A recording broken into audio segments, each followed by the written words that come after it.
Hey, what's up? I've been a little bit busy being a mad scientist. Behind me, I have a bunch of electrical equipment, and I'm getting into electronics. I'm gonna start kind of building my own guitar pedals and moving on to different fun things. But I wanted to get a video out before the end of the world. So I was thinking last night that a lot of people use Sylenth 1, obviously, but not a lot of people know how to use it. And what we're going to do is we're going to go through it, and we're going to start with my favorite patch, which is init. We'll initialize it, so it's basically a saw wave. It retriggers every time you hit the key.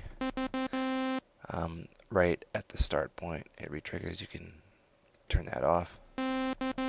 Still sounds the same, but when you turn another one on,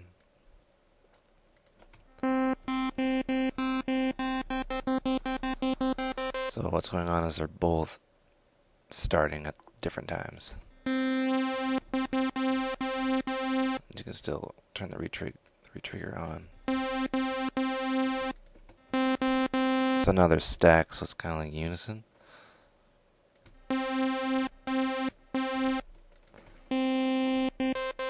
And so this adds a bit of randomness to your sound, more analog-ish. And you can kind of, tune this, offset them both to give kind of like that drift kind of feel. So, yeah, we'll initialize again. That's basically how, like, you can use two oscillators to make a bigger sound, quote unquote. You can also transpose that down.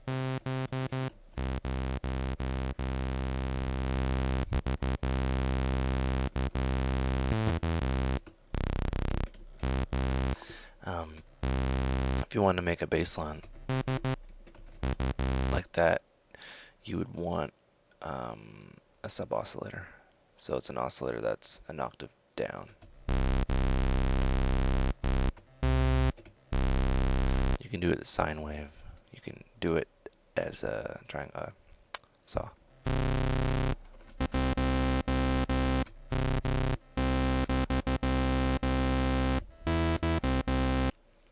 Which is always nice. Or you can basically do the equivalent of moving this up an octave and moving this one down. Alright. So now they're stacked again. I gotta turn that down. So they're stacked again. You can also move it up per note, per semitone.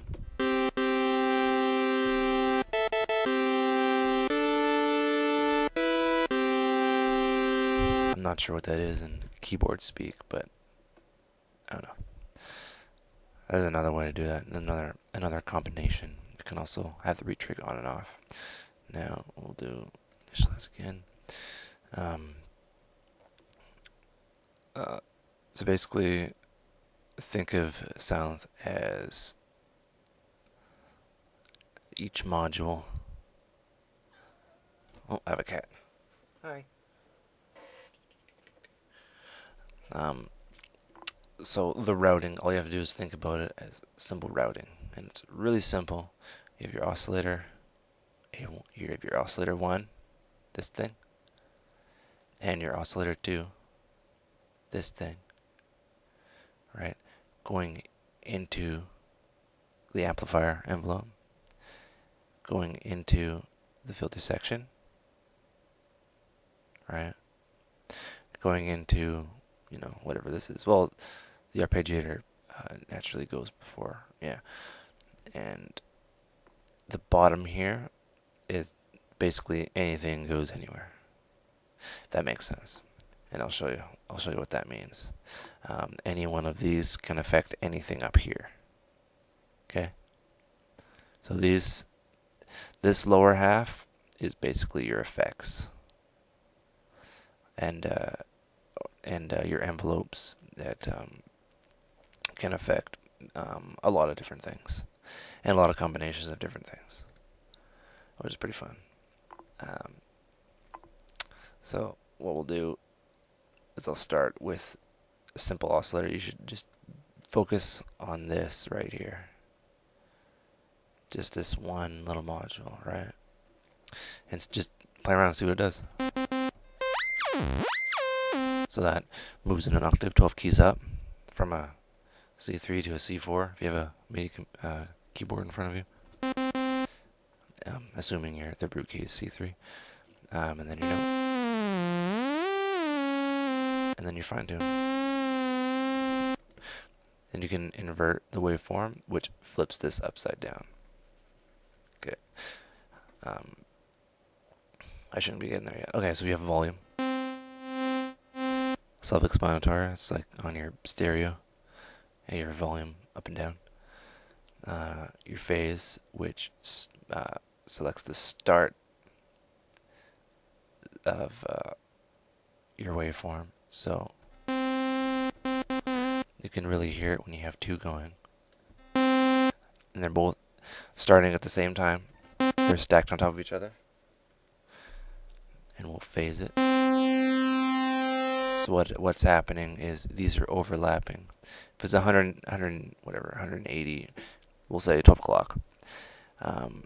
There's a triangle here and there's a triangle right in the middle. And they're stacked symmetrical on top of each other. And that's why you're getting this.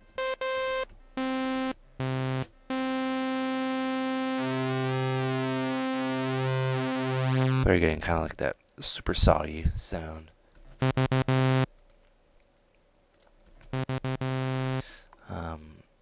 Yeah, detune. Detune, you move it, and it doesn't really do anything. I remember when I was learning a bunch of shit, or when I was a student, I should say. I was moving things just at random just to see what it did, and it kind of get frustrating when I would come to realize that moving something didn't really do anything, and like nothing does anything, and get kind of weird for you, and you'd be like, what the hell's going on here? And it kind of like stifles the learning curve of synthesis and, well, anything really. And yeah, what you should do is just focus, can't say this enough, focus on each module individually and just work on it in a linear way. It's kind of like figuring out,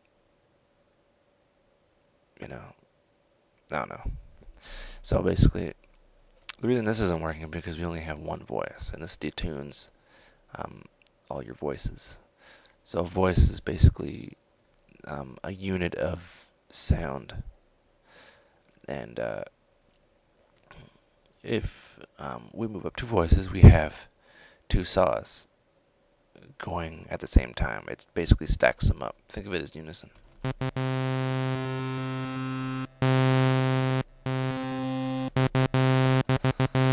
So that's 8 saws stacked up together. Now what we'll do is we'll detune it slowly.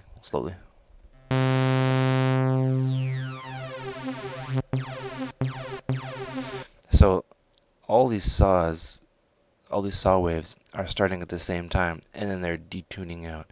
They all have different speeds in which they play. So if we turn off the retrigger,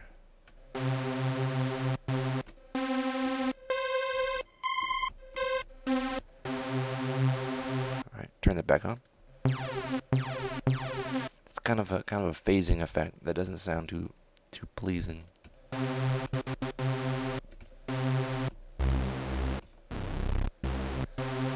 And of course we can turn the voices down.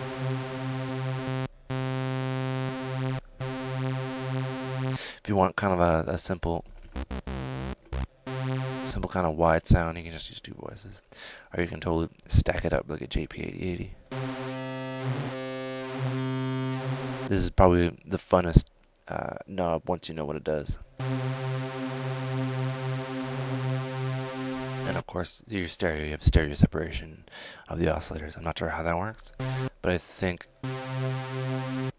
say if you have one, yeah, completely mono.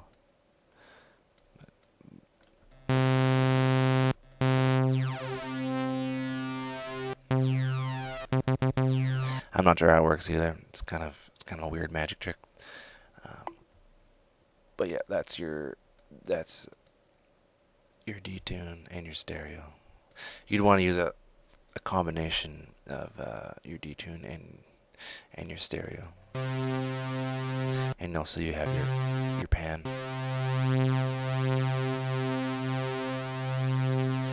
and that basically pans it left and right, which is really fun. Okay, so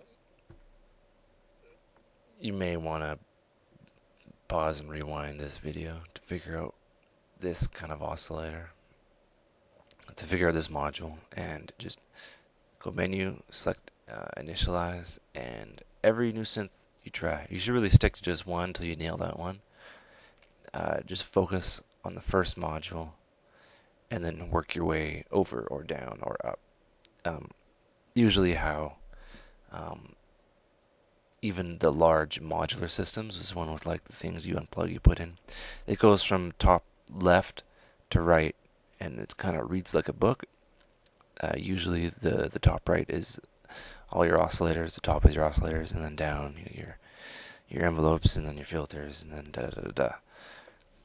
It's very linear. They were made by electronics nerds, and they did it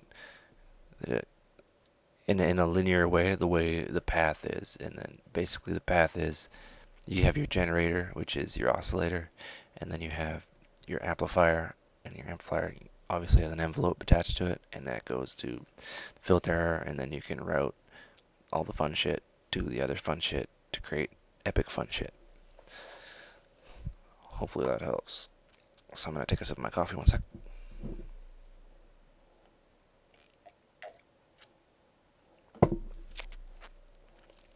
So now we have an oscillator waveform sound that we're happy with. Sounds pretty dark. I enjoy it. So what we're going to do is we're going to play around with the amp envelope, and right up here is how it works, right? So what you have is you have your attack, which you press a key and it takes a while for it to happen. It takes a while for the sound to build up to amplitude. It's kind of like it's obviously an attack of the sound, and you should really learn attacks because that applies to compressors and different kinds of signal dynamics or dynamics processing.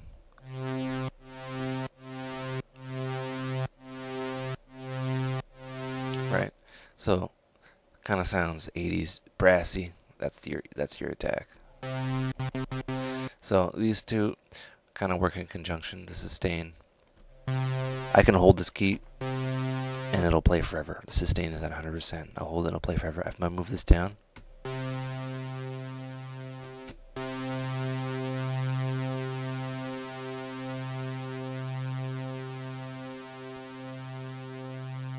right? So you'd use that in conjunction.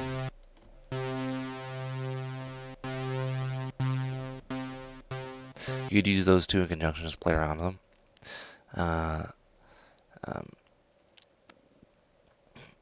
Yeah. Okay. Then we have our release.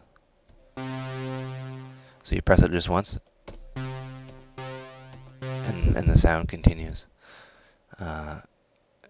Usually, you would only use, in my experience, and I may be totally wrong, the reason I'm trying to explain it is because you'd only use two of these at a time. See, these are unused, quote unquote, because they're both at 100%.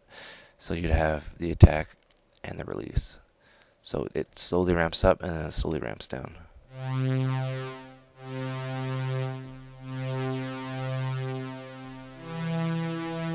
And it sounds very 80s pad droning kind of whatchamacallit, and exact opposite. See, these are now instant, and as soon as you press a key, instant sound, and then you let go of the key, instant off sound. Lol. And you'd use these in conjunction.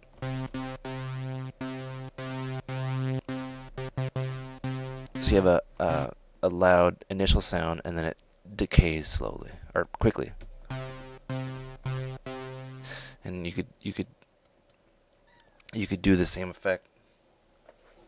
You could do the same effect with just the length of the MIDI note and the release, but it's up to you. Just depends on your playing style. So in my usage, you'd only use 2 of the 4 of these at one time.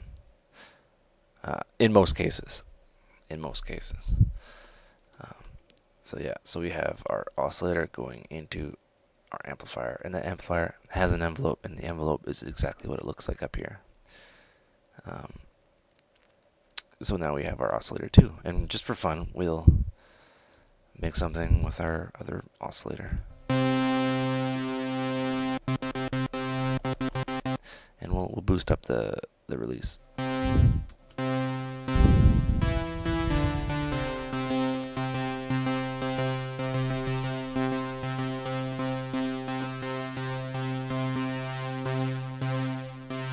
Again, I apologize if I'm breathing into this. So, now we have that top section relatively understood in a 60-minute period. What I'm going to do is I'm going to be right back, and we'll continue.